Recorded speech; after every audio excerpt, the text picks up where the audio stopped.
Good afternoon. George Johnson is going to introduce our speaker today. Our program today is no other than Joshua Smith, our city manager, who's going to talk about the South Hamilton crossing.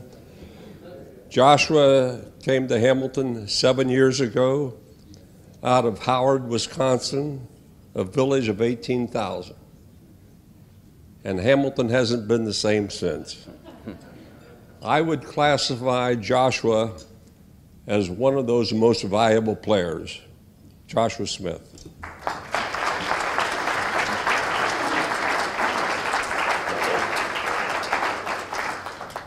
All right, I'm going to start off with some unplanned trivia because I heard 1919. So for those of you that know where I live in the former blood bank on South D Street. Who knows who built that house, who originally built that house?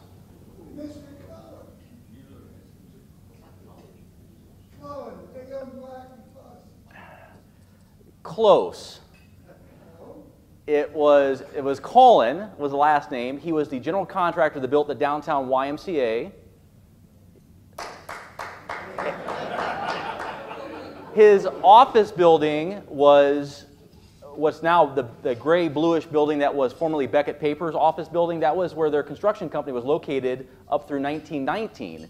He actually died from World War I and came back from World War I, inhaled something, they think some kind of like gas that ended up killing him. But it was Webb Colin. The Colin you said actually was his father who built the house 3 doors up, the big brick house on Franklin and D with the big columns. But, all right, good to always start with a little trivia.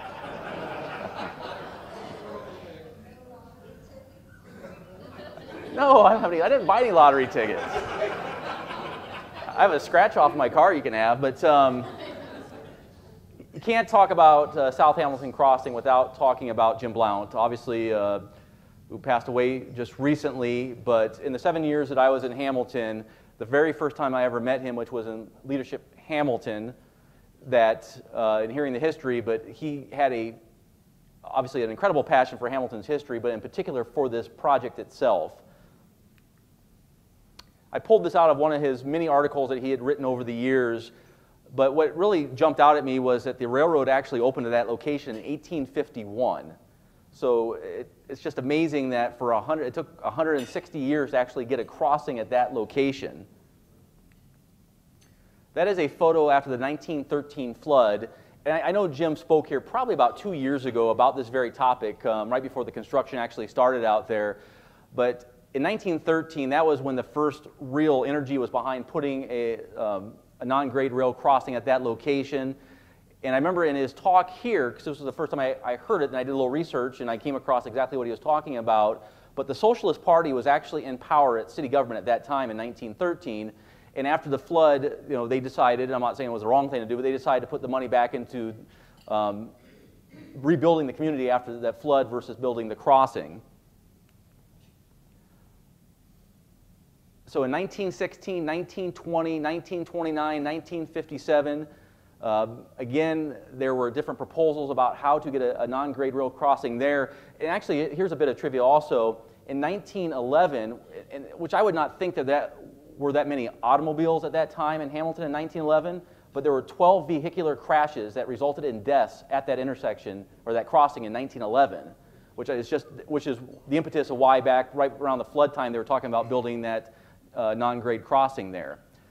But I have brought 4 much coveted bottles of Hamilton water because I have 4 trivia questions. It is not as sexy as split the pot tickets, but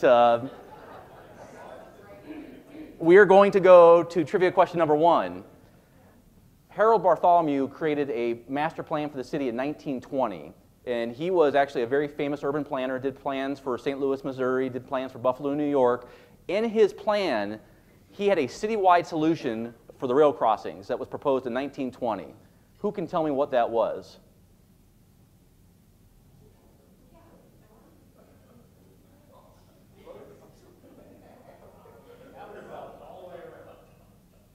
Dr. Nye says an outer belt. Anyone else? He wanted to elevate all the tracks through Hamilton up to a height of 16 feet so you could drive under all of them. So not like at High Street where you literally go below grade, but actually stay at grade but elevate the rail tracks, which I thought was pretty unique in 1920 to come up with that. But so that's out of the 1920 city plan of Hamilton, Ohio.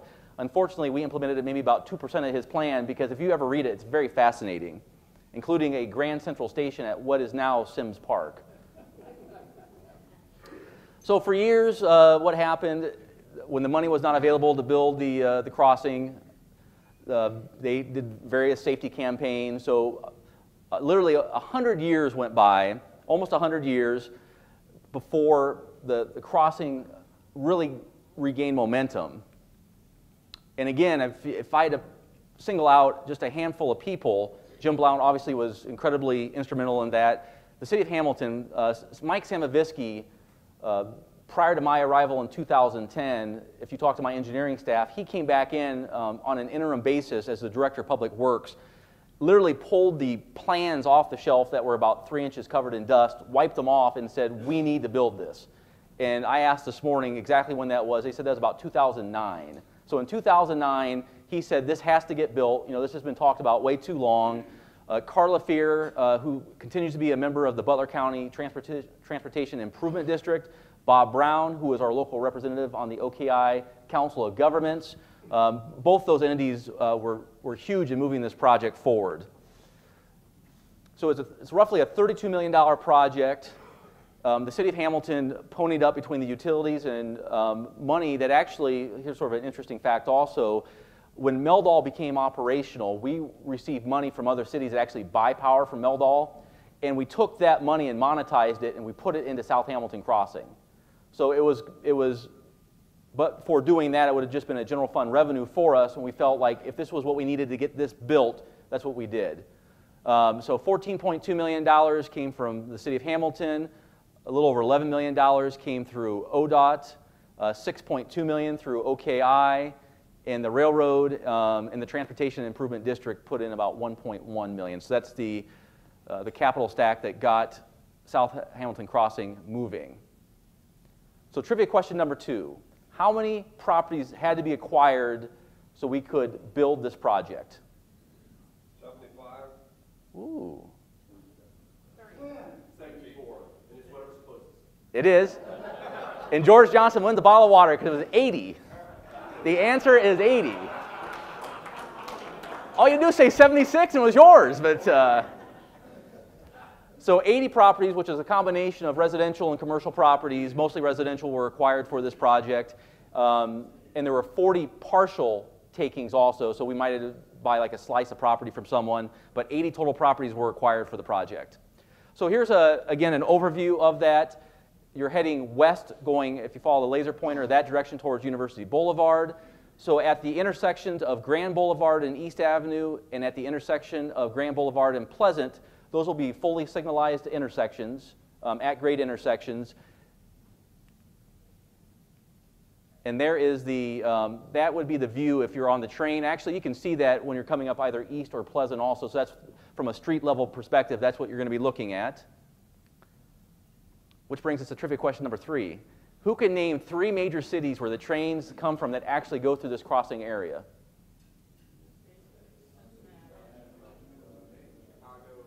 I need a hand raised. Dayton, Cincinnati, Chicago. I'll take that. So here is the arrow. It's hard to see, but Hamilton is right at the bottom of the arrow. Oh, it's coming. So here's Chicago. Here's Detroit. Here's Pittsburgh. Here's Indianapolis. So for those familiar with the line that comes more east to west, it actually goes under the bridge on D Street. That actually makes the turn and goes through that crossing also. A lot of the trains, from what I can tell from CSX website, actually originate in the Detroit area. They come up to the Great Lakes, make it to the rail yard, and work their way through. But you can see this network. The amazing thing, this network was probably mostly built 150 years ago. So this was determined, well. When you think about Hamilton's industrial wealth, I mean, it's probably because of the rail lines and the fact that we had the Erie Canal, which provided water transportation. But anyway, I found this map to be very fascinating.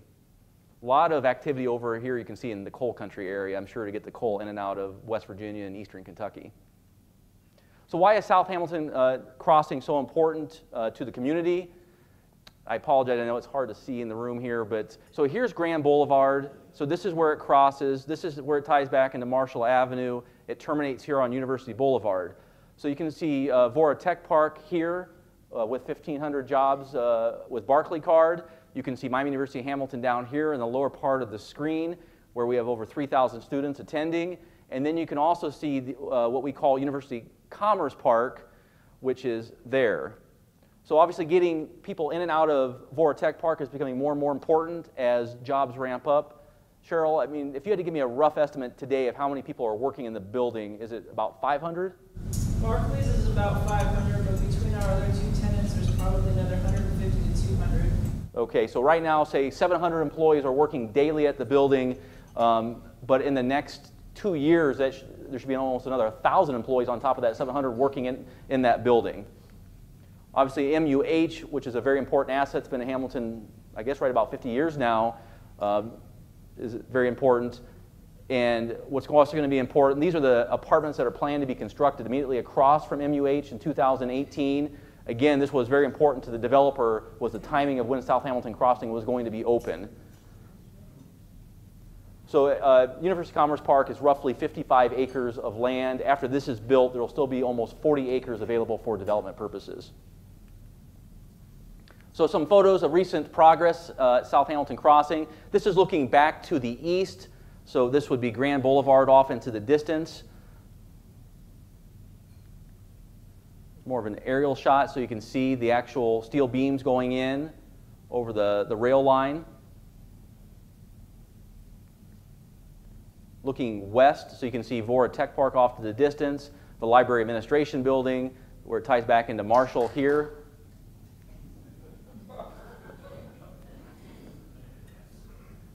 One day I'm going to get some applause without having to say Library Administration Building, but I thought that was a cool photo again of the I-beams going in right above the rail line, and then looking north back into downtown Hamilton just for some perspective of what that project looks like. For once in my 7 years here, we actually have a transportation improvement project that's actually ahead of schedule, so that's nice. So I honestly think they're going to be done well advanced of the schedule, which I think was December of 18. So I would be surprised if they're actually done in the summer of 18. Probably about the same time the Columbia Bridge will be done. But all right, the last trivia question of the day. How many tons of fill were brought in for South Hamilton Crossing?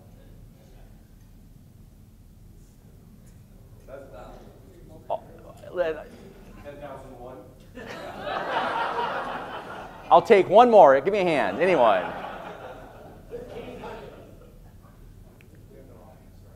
Oh, that is the wrong answer. We didn't do the right calculation. Actually, it should be 300,000 tons. You can see my math skills are not very good, but those cubic yards, it throws me off when you try to do that translation. So, yeah, I just round everything up on the budget anyway. But 300,000 tons. Who had the closest answer? Oh, Mr. Dan Can.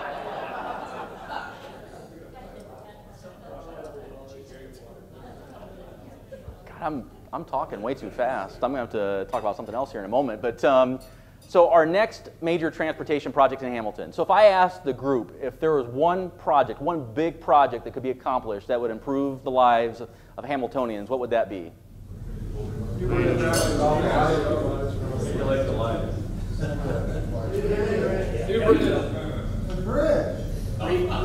Mr. Lingler. Repaving.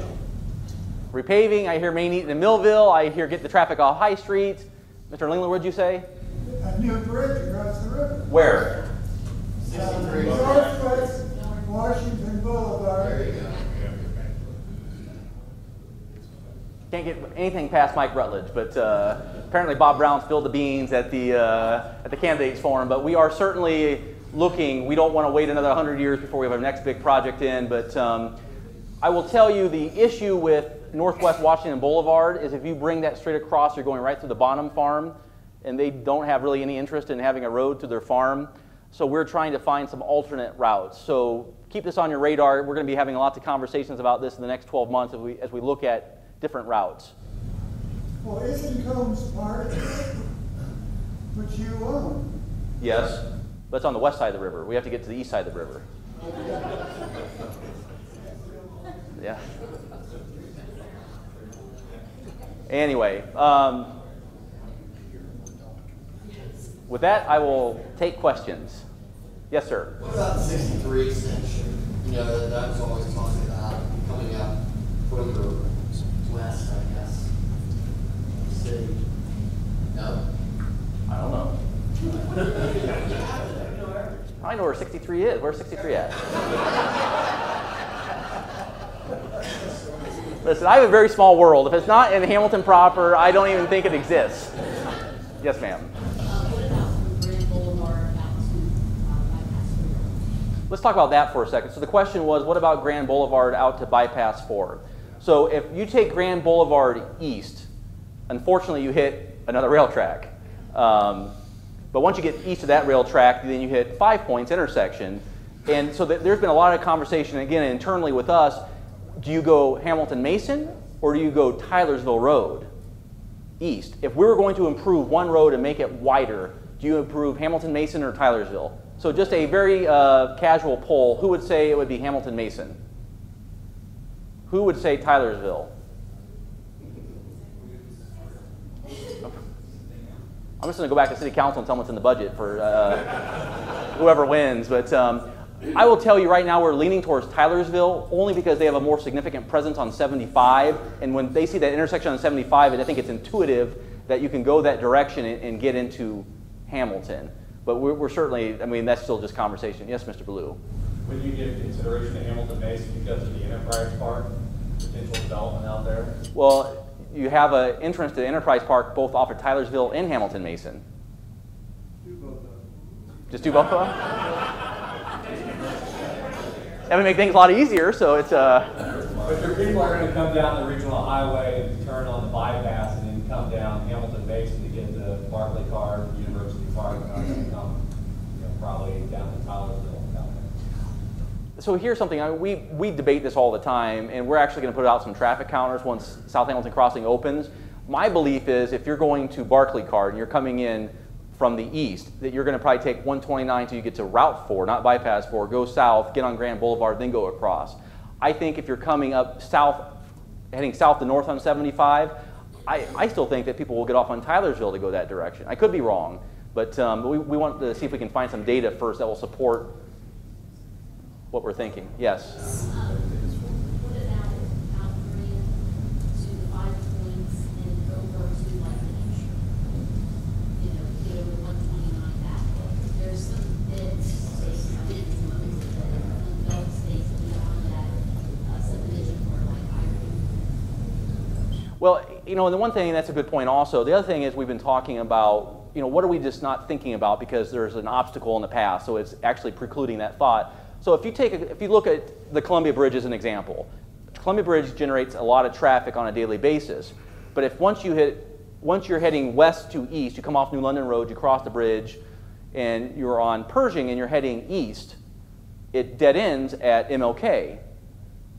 Well, why not just extend that all the way out to 4 as an example? So we're trying to think, you know, just because, you know, it might require some acquisition, like no different than South Hamilton Crossing did, we're trying to say, okay, what truly makes sense and what would actually move traffic easiest? Because I think more people would actually probably take Columbia Bridge if there was more of a direct connection besides maybe just MLK. Just a thought. Other questions regarding South Hamilton Crossing? Yes, sir. But Miami Hamilton was a big piece of that pie as far as making it easier to get to Miami Hamilton. Absolutely. No, it is. There it is right there. But it certainly is, and again, even the apartments that are going to be built across the street, we want to make sure that, because right now it's interesting, when you think about that area, what still surprises me to this day, and I'm sure Cheryl can talk even more about this, is you get to Vora Tech Park, which already has 700 employees, which is going to add probably another 1,000 employees. you have roughly how many cars a day that are going to Miami Hamilton, and there's nothing over there.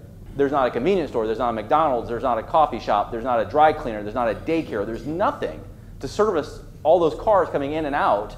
And I remember when Barclay Card was first announced, we met with Midland Retail, which reps every Chipotle, Panera Bread, Target, Best Buy, go right down the list in this region, and they're like, we can't even get you a Subway right now.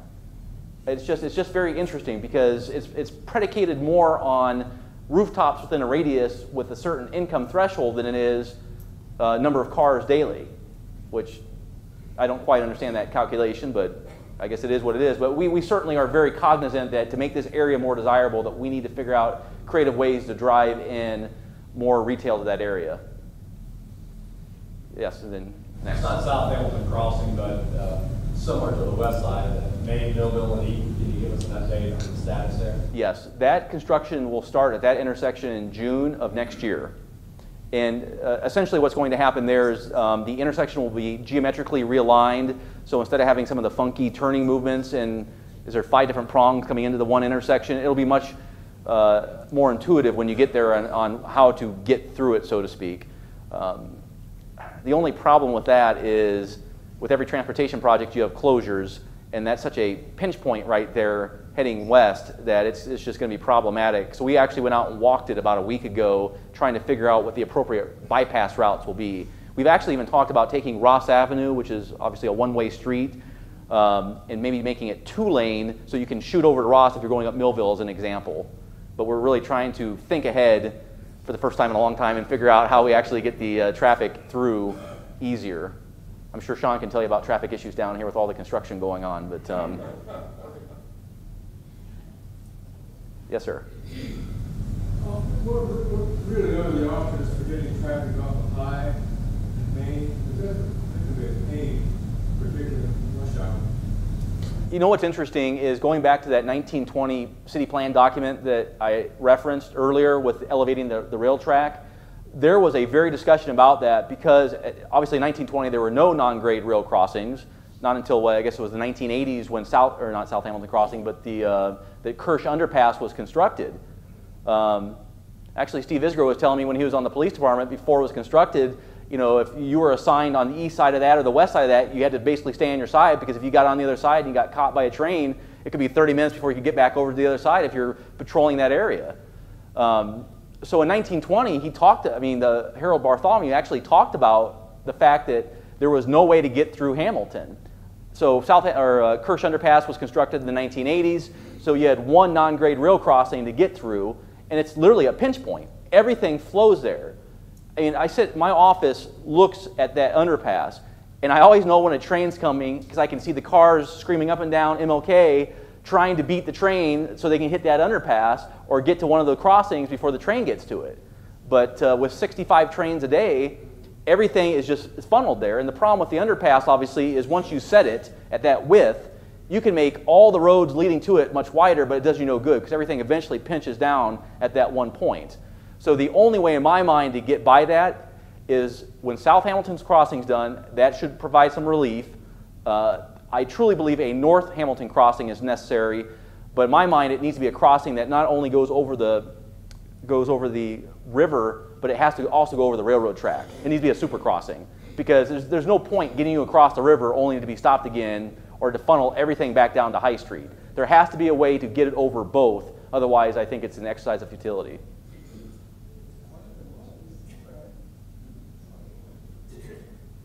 Anyone else? Cheryl? Is there any consideration to continuing the road between VTP and Hamilton, Miami? There is. So the question is, where South Hamilton Crossing comes across, ties into Marshall, and it dead ends at University, has there been any consideration of moving it further west and eventually over the river? The answer is yes. So we're doing some preliminary engineering on a couple different locations, and we're trying to, again, letting data guide us, tell us, okay, if this is built, how many cars a day? If we build one north, how many cars a day? And also try to take a look at, you know, where the cars coming to that are going to impact the Kirsch Underpass area, if you will, because that is literally what stops traffic on High and Main Street today. I know the traffic signals are annoying at times, but there's a pretty complex algorithm that goes into timing those. I will tell you that by keeping the east-west route open longer with green lights, I think has made a marginal difference. But again, we're spending a lot of money doing additional turn lanes, retiming lights, things of that nature. At the end of the day, the only thing that's truly going to make it better in my mind is you have to have another east-west route that is unfettered by trains. Did I see him? I'm sorry. What would be a price tag? I think it was the paper, but what would be your estimation of like a price? If you had your checkbook right now, what's the price tag? I could give you a number, but it's based on absolutely nothing.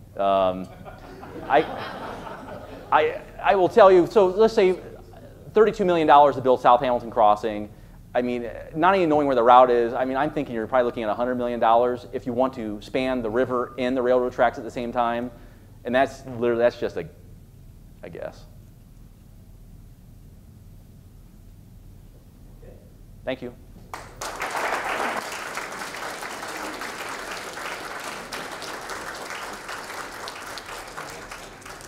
Thanks, Joshua. Keep up the good work, everybody. That's great. Meeting adjourned. See you all next Thursday. Jody Gunderson next week.